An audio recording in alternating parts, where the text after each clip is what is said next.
Case चलने के दौरान जो है वो जमीन का रजिस्ट्री, आप देखें आम बात हो गया ये, है ना, कि अगर केस चल रहा, लोग सोचता है ऐसा ना कि विवाद में तो ये है ही, अब ऐसा करते हैं कि इसको बेच देते हैं, अब इसमें बेच देंगे तो मेरे माइंड से सारा टेंशन चला गया। बहुत लोग ऐसा ही सोचते हैं, लेकिन उनको पता नहीं है कानून के बारे में कि वो टेंशन जो आप हटा दिए वो आपको एक दिन इतना बड़ा टेंशन दे देगा कि आपको बहुत ज़्यादा दिक्कत हो सकता है। तो इसीलिए देखिए, ट्रांसफर ऑफ प्रॉपर्टी एक्ट धारा 52 जो है ये यही कहता है, इसमें एक नियम बना दिया गया, ऐसा नहीं है कि नियम नहीं है, हाँ लोग फॉलो नहीं कर रहे हैं वो बात अलग है, लेकिन नियम है। तो धारा 52 जो है इसका ये यही कहता है, जो ट्रांसफर करते हैं प्रॉपर्टी को, मतलब अपने नाम से किसी के दूसरे के नाम पे करते हैं, वही तो बिक्री हो गया। जो रजिस्ट्री होता है, जो आप बेचते हैं, उसमें करते क्या है, अपने नाम को ट्रांसफर करते हैं। तो इसलिए ट्रांसफर ऑफ प्रॉपर्टी एक्ट है। अब प्रॉपर्टी एक्ट का धारा 52 जो है ये यही कहता है कि अगर कोई विवाद अगर आपका न्यायालय में है ना, तो आप उसको मत बेचिए, सीधी सी बात है, आप ऐसे समझ सकते हैं, मतलब कि आप इसको बेच नहीं सकते हैं। अगर आप ऐसा करेंगे तो इसको शून्य करार दिया जाएगा।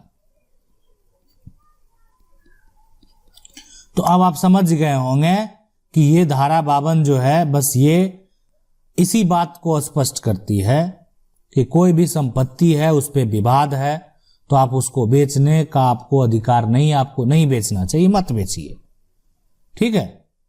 लेकिन अभी क्या होता है कि जब रजिस्ट्री ऑफिस का जो भी लोग बेचने जाते हैं और किस प्लॉट पे केस चल रहा है, ऐसा कोई कनेक्शन है ही नहीं हमारे देश में, लेकिन अब इस पे काम किया जा रहा है।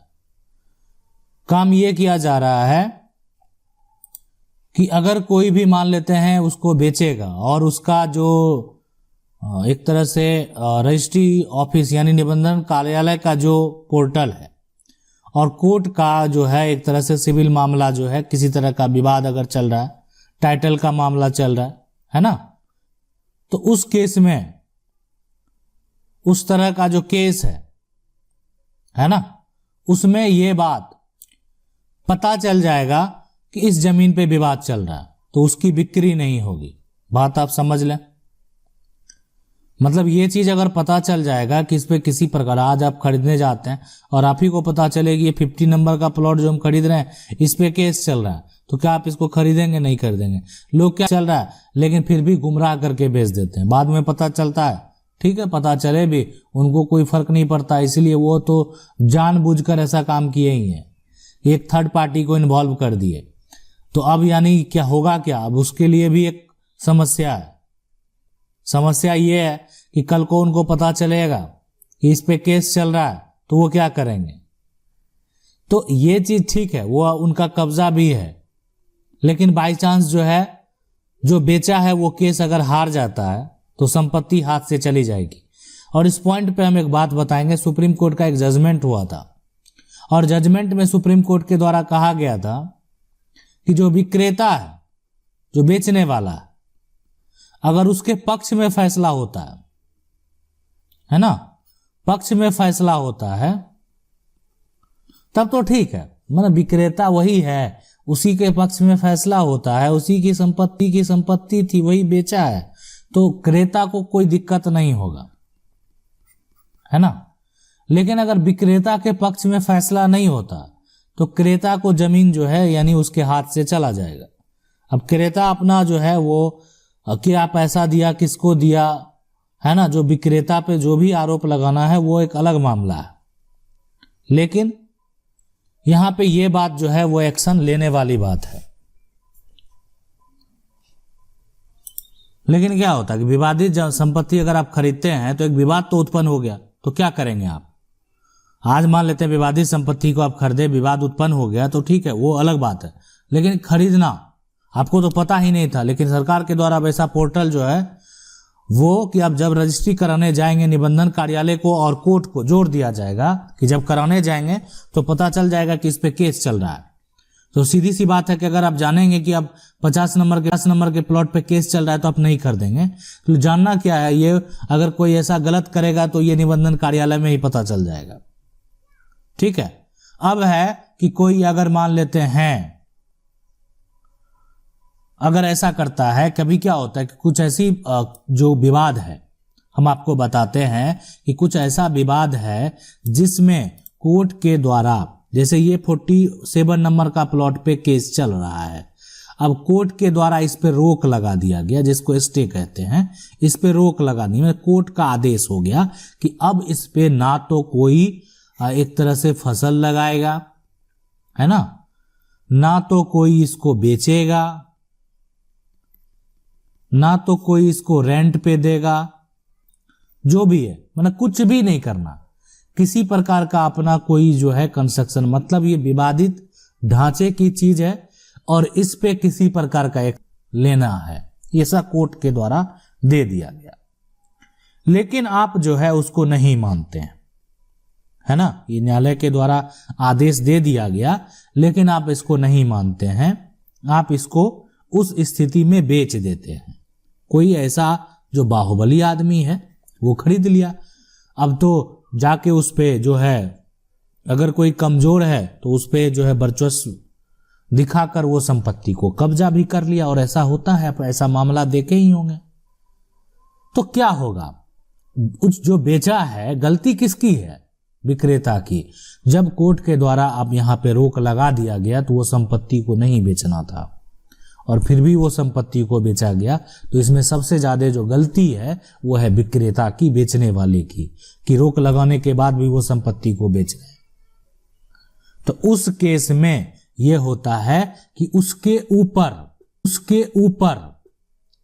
ऊपर कौन, विक्रेता के ऊपर कौन आरोप लगाएगा, जो दो पार्टी लड़ रहा है ना, जिसमें विवाद था, विक्रेता के ऊपर आरोप लगाया जाएगा, है ना, कि वो जो है अवमानना किया है कोर्ट के आदेश का। और कंटेम्प्ट ऑफ कोर्ट एक्ट जो है 1971, यानी न्यायिक अवमानना अधिनियम 1971, ये कहता है कि अगर किसी में कोर्ट का आदेश दे दिया गया और उस आदेश को अगर नहीं माना जाएगा तो वो एक तरह से अवमानना होगा और उसको दंड दिया जाएगा।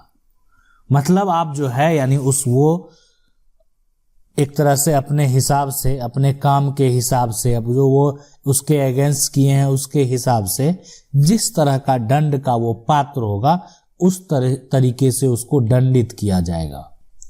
मतलब आप समझ लीजिए, आप कोर्ट की बात को नहीं मानते हैं, फॉलो नहीं करते हैं, और आपके अगेंस्ट कोई खड़ा हो जाता है तो आप पर मुकदमा चलाया जा सकता है और आपको जेल तक भी हो सकता है।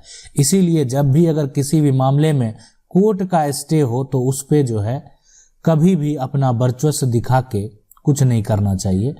वो आपको अभी हो सकता है कि अभी लगेगा कि कोर्ट यहाँ देखने तो नहीं आ रहा है, लेकिन एक दिन अगर आप पे आरोप लग गया और ये आरोप साबित हो गया तो आप जेल चले जाएंगे और वहां पे सिर्फ आदेश होगा और आपको प्रशासन के द्वारा अरेस्ट कर लिया जाएगा।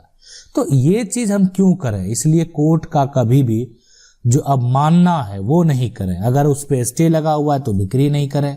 अगर आप कुछ ऐसे प्लॉट हैं, है ना, जिसपे केस चल रहा है, बिक्री करते भी हैं, तो ऐसे तो बेचना नहीं चाहिए। ट्रांसफर ऑफ प्रॉपर्टी एक्ट और यही कहता है कि आपको नहीं बेचना चाहिए, लेकिन फिर भी आप ऐसा करके चल के हो सकता है उसमें भी आपको समस्या उत्पन्न हो सकता है। लेकिन अब अगर केस भी हार जाएंगे तो समस्या तो उत्पन्न होना ही है, किसके साथ, खरीदने वाले के साथ, इसलिए कि आप उस संपत्ति को बेच दिए तो विवाद और ज्यादा बढ़ गया। तो इस तरीके का समस्या जो है उत्पन्न होता है कोई भी कार्य जो है। और सुप्रीम कोर्ट का भी इस तरह के मामले के बहुत सारे जजमेंट जो है वो मौजूद हैं कि जो बेचने वाला है, जो खरीदने वाला है ना, और उसके बीच में पहले से केस चल रहा था, फिर भी बेचा गया संपत्ति। अब उसमें जो है एक तरह से जो नहीं बेचा वो अगर केस जीत गया तो वो रजिस्ट्री अगर हो भी गया तो उसका कोई मान्यता नहीं रहेगा। ऐसा हमारा जो है कानून का कहना कि अगर मान लेते वो व्यक्ति जो है जो बेचा संपत्ति को, वही केस हार जाता है ना, तो उस संपत्ति का जो रजिस्ट्री है वो शून्य हो जाता है, उसकी कोई मान्यता नहीं है। आशा करते हैं वीडियो अच्छा लगा होगा। वीडियो अच्छा लगा वीडियो को लाइक जरूर कर दें, चैनल को पहली बार देख रहे सब्सक्राइब करके जो बेल आइकन उसको जरूर दबा लें। मिलते हैं अगली वीडियो में, तब तक के लिए जय हिंद।